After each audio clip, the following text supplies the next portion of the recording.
Hello, everyone, and welcome back to today's episode of CondoLand. Today's guest is Jason Truman, CEO of Edison Engineers. So Jason has proposed a topic that it's a little bit dangerous to put me with this topic because, as many of you who have listened to the podcast know, I tend to talk too much and I don't shut up. And this is a topic that I feel very strongly about, and I will probably talk more than I should. So my apologies from the get-go to Jason, who's maybe going to have to struggle to get a word in here. But today's topic is wood builds, and we're talking the particle board stack town type of wood. Jason, welcome to the show. Thanks for coming on. Thanks, Eric. I appreciate the invitation. I put together a list, I think, of a couple of options, and wood structures is one of them. It's a bugaboo of ours as well. So good to hear that it hit a nerve with you. So looking forward to talking about it and sharing our experiences. Yeah, absolutely. So let's why don't we start by kind of going over what are we talking about when we're saying a wood build? Because there's multiple different types of wood builds out there, and there's newer ones that are being engineered that sound pretty impressive. So what exactly are we? Let's hone in on what we're talking about. Yeah, where we're seeing a lot of the issues are at structures like stacked townhouses, 3 to 4 story wood builds. Typically, they're walk-up construction, but sometimes they can have elevators, and also townhouses that might have some sort of terrace or balcony on them as well.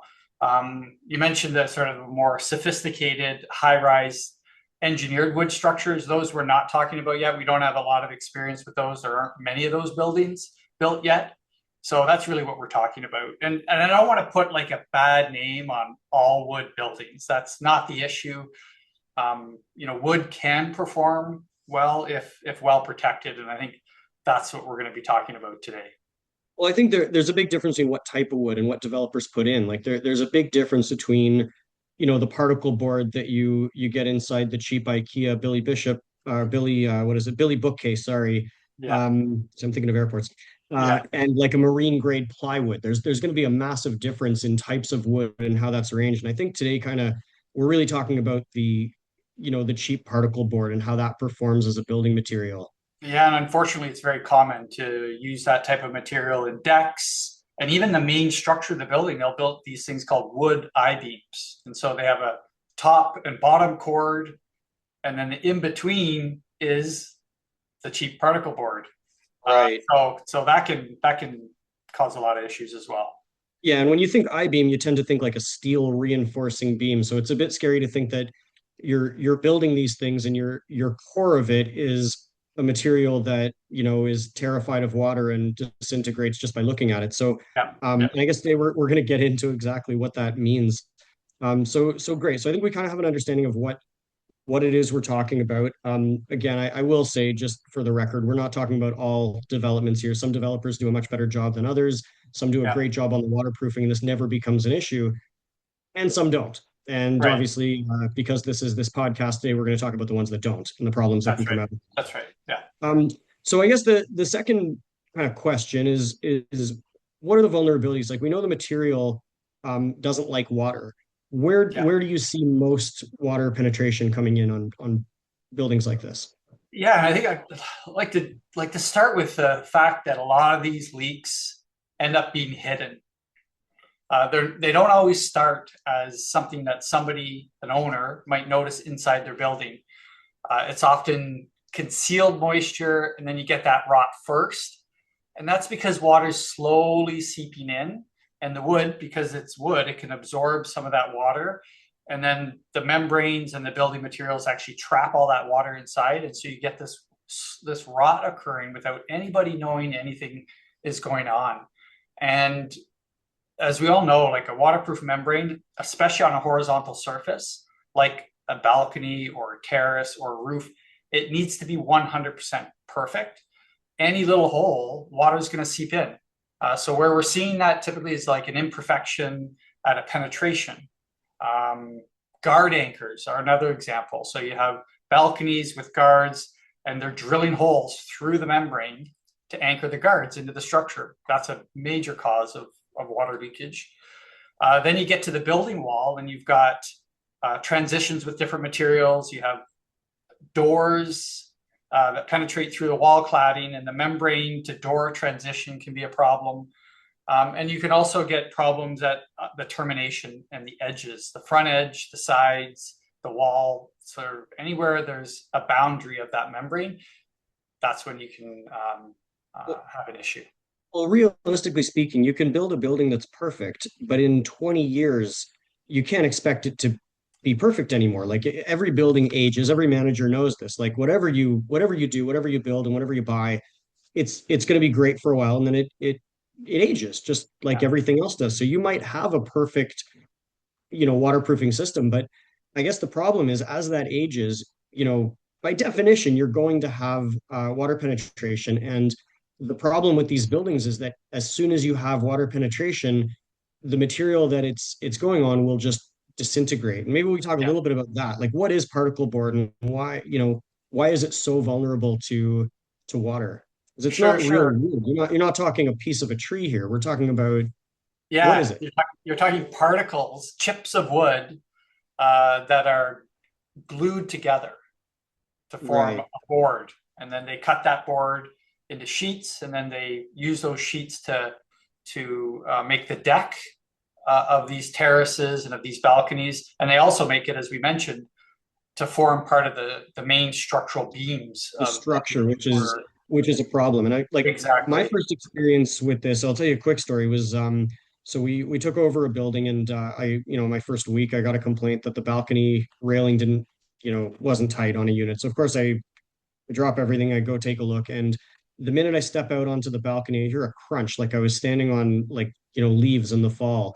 And anyways, it took a bit to figure out, but what had happened was the balcony underneath was made out of this particle board, and it had so disintegrated that it was like crunching under your feet, and you were sinking down. So the deck system, like the waterproofing system, was a sheet. It was like a vinyl sheet or whatever, you'd know what it is. That was holding, but it was probably holding my whole weight. And no kid, like sure enough, the balcony railing was moving probably by about 6 inches in each direction. And this it turned out was a building wide problem. So they had gotten past their performance audit with one or two balconies that were problematic. By the time, I came around, the performance audit was done, everything was starting to be worked on, 40% of the balconies had this problem and they were getting worse every time it rained. So in this case, we were really lucky. The developer stepped up and they did replace every balcony. They used like a marine grade plywood, but it's pretty terrifying to think that the area that you step out on your balcony, all that was holding my weight was the membrane. That was it. Yeah. Underneath was just rot. It was complete rot Yeah. and it had disintegrated. Yeah, that's a great example, and it's unfortunately it's not that uncommon. I've experienced the same thing walking out onto a balcony. Loose railings are what's bringing you out there, but then you find these depressions, they call them, and they're Right. actually the particle board is completely disintegrated. And it sounds like in your story you caught that fairly early. I've seen stories where that water has seeped in over a longer period of time, and it took 10 years for them to find it. And that Wow. water had actually seeped below the deck, started rotting the structure of the balcony and the walls below. So now, in terms of when you're talking about repair, you're not just talking about replacing the deck, you're talking about replacing joists and parts of walls. Very invasive, very expensive repairs that can happen because this can happen so slowly without any indication from the top. Well, we were lucky, and in this case, the roof was fine. It was just the balcony, so the repair was limited to the balcony, and that was it. And it was a relatively new building. Yeah. But what happens? Like I mean, I have another case where it's actually the roof deck, and I can't really talk about that one because it's active. But what do you do in that case when water gets down to your structural joists and starts rotting away at your joists? Like it's almost like you need to perform surgery on the building at that point. You can't just take a roof off and put a new one on. That's a great analogy, actually, because you know how the doctors like hold when they're doing a surgery, they're holding the parts, the body apart. It's Yeah. very similar. We have to bring in shoring and actually shore up the building. And when you shore something up, you got to bring that load right to the ground. So you're talking, it could be a 3 or 4 story building that has rot on the third floor. You have to put shoring all the way to the ground, remove the interior finishes, either reinforce or completely replace the structure. It's quite costly and I invasive. would say, yeah, not only disruptive, but absolutely costly. And I think the key takeaway that I'm getting here is that this sounds like a problem that's not it isn't going to be a problem that a few buildings have. It's a problem that every building that's built like this will eventually have because, like I said, decks age and Yeah, water will find a way in somewhere. Um, yeah, I had another case where the deck was sort of a two, you'd know the technical term and I don't, but it was the original deck and then there was a secondary deck on top that was sloped to put the water to the drain. yeah, And the first deck had no membrane on it. The second deck did. yeah, Um, and water got in between the cavity between the two of them. It was due to a scupper issue, but the water had no ventilation, no way to get out, so it just sat there and it festered, and it created this rot. And so when yeah, it was finally torn open, the entire deck was just black with yeah. rotten mold. The joists, everything was damaged. Like I imagine I don't know if the building code is thinking of addressing this or what, but this sounds like a problem that will become more widespread with time as more of these townhouses get built. Yeah, absolutely. And understanding what you have at your building is going to be key. If you do have wood structures, if you do have balconies and terraces, you're going to have to start looking at this earlier, and often to try to mitigate this risk from occurring. So what can a manager do? Like when I have a concrete building, I see a leak and it is a problem and we're going to address it, but we're not worried about structural integrity when we see a leak. We're worried about, yeah, there's a hole in the brick or, Yeah, where the slab hits the edge or something. So we'll do an investigation. Often it's caulking. It's, the sealant or the caulking on the window, whatever the case. And it's, water's found its way a few different units out. But we're not worried about the concrete itself, the structure of the building disintegrating. Like that's the difference here. That's never a concern of ours. But when you're talking about these buildings, there is a concern of that because you're really talking that the actual structure of the building can be compromised in a dangerous way. Um, so a manager really needs to yeah. see this, you know, very differently than they would their other buildings.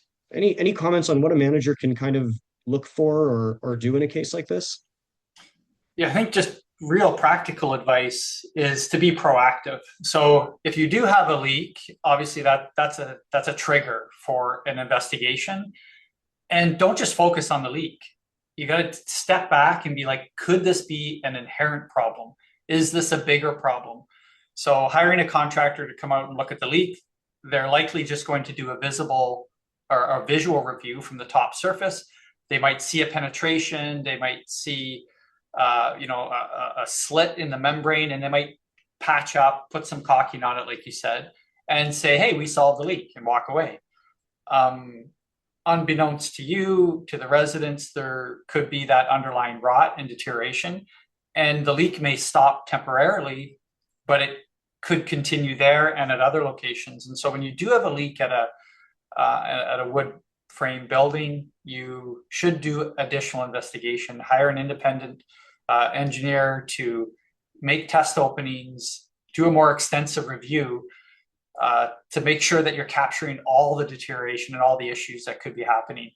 There are so many times that we come out with that loose railing concern, and then we're just like, whoa, let's slow down here. Let's look at more broadly at your complex. And usually we find a lot more problems at the complex, and catching them early can save a lot of money and heartache down the road. Right. That's The that's problem one. is, the problem is, at least from the manager's perspective, it's sometimes it's difficult to convince a board of directors to go that far on a basic leak. And again, because these types of buildings, it's not known how big a problem this is or how severe it could become. In most people's experience in condominiums, we're talking concrete structure, and so you see a leak and you get the contractor and you resolve it that way, or you may need an engineer if it's widespread. Yeah. But to get an engineer every time you see a dot on someone's ceiling it's a bit of a tall order to convince your boards of that. And I guess that's our job to try to recognize when that really could be a problem. But it Yeah, sounds and like in this I case think it is. convincing boards that to do this even proactively. So that's when there's a leak, but even recognizing that you have one of these structures and one of these systems, our recommendation is always to corporations in the reserve fund study. If we do an assessment of a building, we do a walkthrough.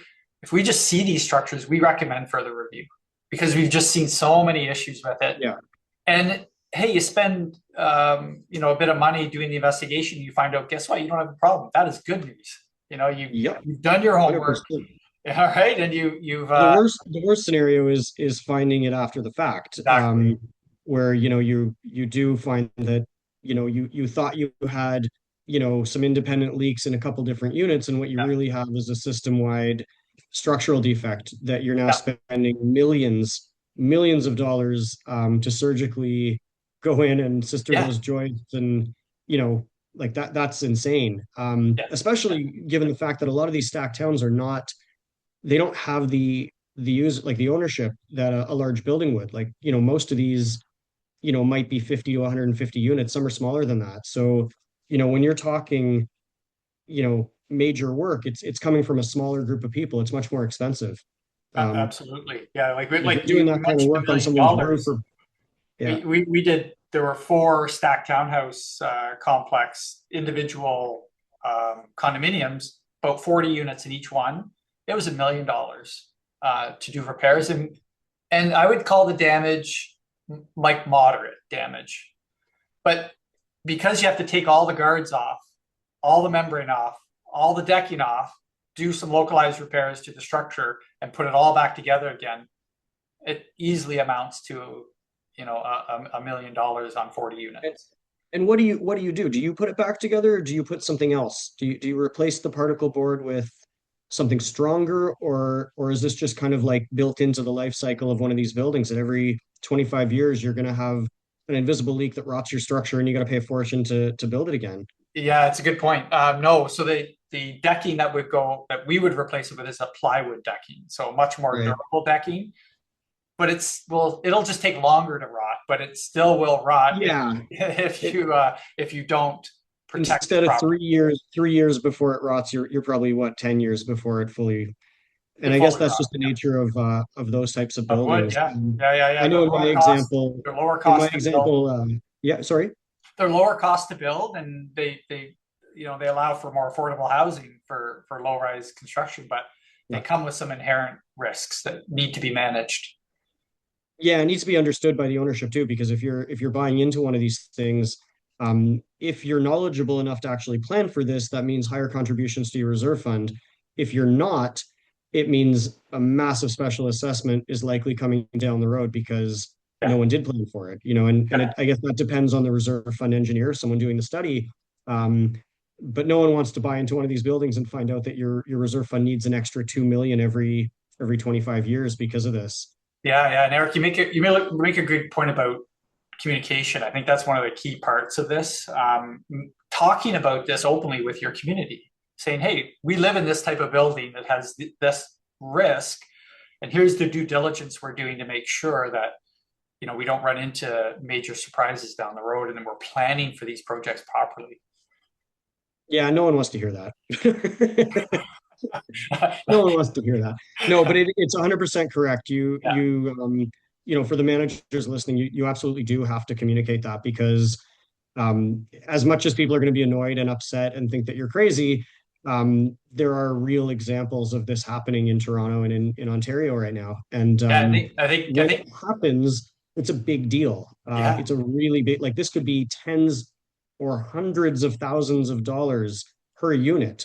I've yeah. seen cases where, the bill is pushing $250,000 per unit Wow. for rot, which is and again, that was an extreme case where it wasn't caught until as a totally separate case, but it wasn't caught until it had done a ton of damage. Yeah, And my company took over, and we were just at the point where it was being discovered.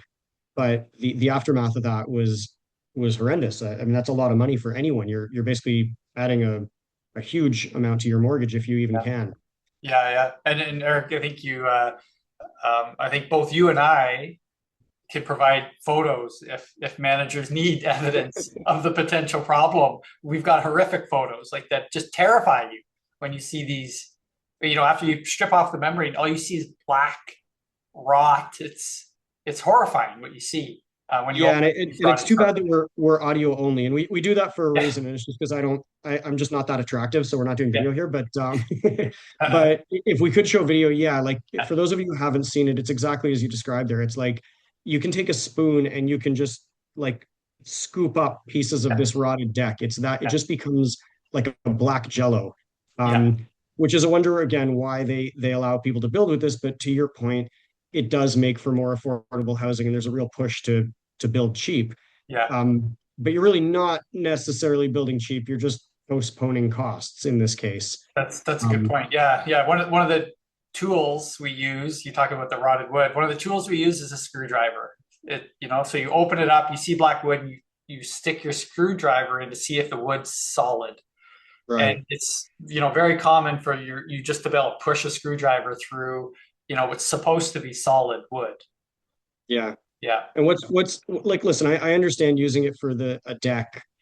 For a balcony, it's a little bit scarier because you could fall through, I guess. But for an eye joist, that seems like lunacy to me. Like that that's your literally your structural component that's holding up your building, yeah, and it's your two cords are being held together by this piece of particle board that, yeah. like I said, just turns to black jelly when it smells water. Um, Yeah, when you're in a lab and you're designing for load and it's perfect conditions, these systems work really well. But when you put them in yeah. the field and then designers use them to extend beyond the building envelope, beyond the walls to create these decks and these balconies, uh, that's not they weren't designed to be exposed to water. And, So you have to and take extra caution. like anything in the condo world, like listen, when you're building a rental building and you're managing it, you're obviously going to build it to last because there's an incentive for you to have an inexpensive, maintenance cost going forward. But when you're building a condo, we all know this, you're going to build it cheap, sell high, and try to get out. And as long as you can get past the first 7 years that Terry on is after you, you're more or less okay. The problem is when you build these kinds of things, you're not building them to last. And like ultimately, when it's a single house, it gets torn down if the cost it exceeds the value of replacing it. But in a stacked town, when you've got 50 people per block living there or whatever, 40 units per block, tearing it down becomes very, very difficult. It's hard to, unless the land value is incredibly high and they're going to put a skyscraper on, there's usually a plaza that's cheaper to buy that they can build that skyscraper on. So you're really stuck with this structure, and you're stuck with neighbors, and you're stuck with a management company that has to figure out a way to deal with this. And you're just not setting us up for success builders. Like it Yeah, sucks. yeah. And It's it's really incredibly challenging. challenging. Like we deal with a lot of owners where they're tight already on budgets. Everyone's tight on their finances, and then you come to them with these issues, and it's really challenging for homeowners. We really feel for them, and we do our best to try to communicate with them, help the board communicate it to all the owners, help them understand what the issues are, and what steps need to be taken to protect their structure and protect their investment. Um, Yeah. And I'm sure you've been called to plenty of owners meetings where this has kind of been the case. And those can't be easy conversations to have that, your $1 million investment that you bought, 4 years ago is now, you're staring down the barrel of another $30,000, $50,000 because it just turned to mush. Yeah, they're tough meetings. It's easy to demonstrate it and show it, but it's still a tough pill to swallow. At the end of the day, they all understand it has to be done, but if we can avoid it, that would be the best case scenario. Well, talking about avoiding it, like, let's say we don't yet have a problem. You have one of these buildings and you know it's made of this stuff, Yeah. and the deck is whatever, the Dura deck or whatever's on top. What can you do? Like you've already talked about sort of the main points of penetration that you see. What can you do proactively as a management company or as a board to try to prolong water getting into the structure? So I think the first step is if you do have a structure like this, you want to do one very thorough review right away. Like this should be planned in the next 6 months before next winter, say. And that investigation would involve accessing at least half of the balconies or terraces to do a visual review to check if the deck is sound. Walk over it, you can tell if it's solid or not. And then the visual review is also reviewing the membrane detailing to see if there are any penetrations. We have a little tool that you can use to run along the seams to see if there are any voids in the seams that could allow water to seep in. We look at the base plate details. We're just physically grabbing onto them and seeing if they're still solid. Right. That's part of Do you it. do like test cuts or anything or no? Yeah, exactly. So then if there are issues, I think test cuts would be a next step, but we're looking for any debonded, any obvious defects before we get into that level of detail on the top surface. But on the underside, they're often concealed. So they'll either, if they're balconies, they'll have a soffit of some sort on the underside, whether it's metal or drywall, something. So we strongly recommend that we do test cuts in that to open Yeah. up vulnerable areas to see what the conditions are. Now, we're not going to do 50% in that case. We might do 5 to 10 openings, say. So that would involve a contractor. It can get, you can get into the $5,000 to $10,000 range to have a contractor mobilize with equipment to access the balconies and make those openings and then close them all back in again. But again, that's a worthwhile investment. So you're doing the visual review, you're doing the test openings, you're hiring someone who has experience with these to know what to look for, know the vulnerabilities, and look in those vulnerable spots for potential water penetration. And if you find them, it's just, fix the deck, add the sealant, whatever you need to do, just Exactly. keep it And at peak there are performance. good news. There are good news stories. We've seen some where we found just some localized rot, or it's just starting to develop, and all you need to do is back out the fasteners, put sealant in, and install the fasteners, or install through bolt fasteners. There's different things we can do, to mitigate potential problems down the road if you catch it early enough. Well, and I guess the analogy, or maybe not the analogy, but the way you got to look at it is that it's exponential. So if you have a leak and you catch it in the first whatever few months, the first season, you get a little bit of rot around it. That's one problem. If you don't catch it and it rots the whole deck and it gets below the deck into the substructures underneath it, that's an order of magnitude bigger. And if it gets into the structure of the wall and the eye joists, that's another order of magnitude higher. So really, like, I guess the strategy then is kind of, if you can catch these things and just keep patching and keep making sure that any points that water could get in are stopped before it turns into that big problem. Kind of like a game of cat and mouse, but that's kind of what you have to do. Yeah. That sounds like the only way to deal with this. And as a building ages, probably makes sense to do this periodically so that, again, it's built into your budget and you're catching this problem before, a $5,000 for the engineer, 10,000 for the engineer and the contractor, plus maybe 10,000 for repairs becomes, 400,000 for repairs because you didn't catch it. That's right. That's right. And you can do that initial review, get an assessment, see what the risks are, and then decide on what level of reviews required going into the future.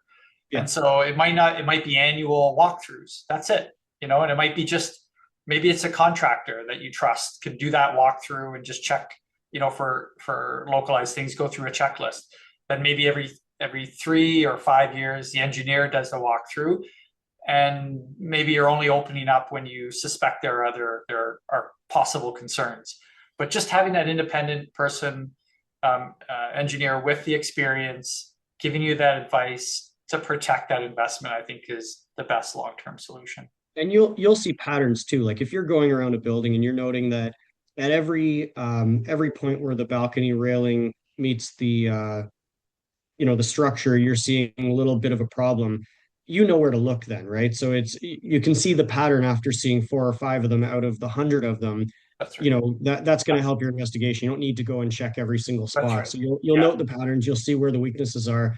But it's something to consider for managers, just because, again, it's not something you typically think of. Like I said, with a concrete build or anything else, water is a problem. It damages the interior finishes, but it's not a structural thing. Your concrete's just fine. That's what it's made for. Over time, sure, like water gets in, it'll rust the rebar, but that's not a critical right now problem.